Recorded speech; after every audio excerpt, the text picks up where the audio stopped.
Video mga boss para sa tuwang solar setup diagram 12 volts.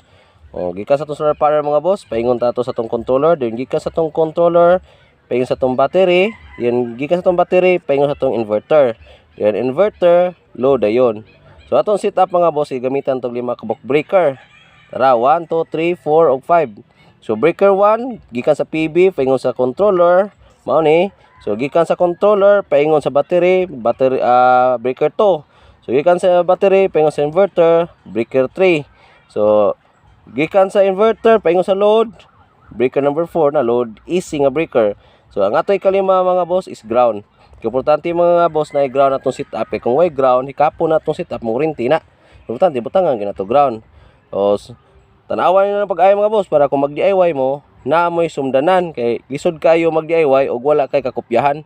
So bas maayo og na kay kakopyahan para sayo na imong pag-DIY. Tanawan niyo pag-ayo or screenshot ninyo para do na mo'y masun-an panahon nga mag-DIY mo. Kanalan sa mga boss, daghan salamat sa inyong pagtan-aw.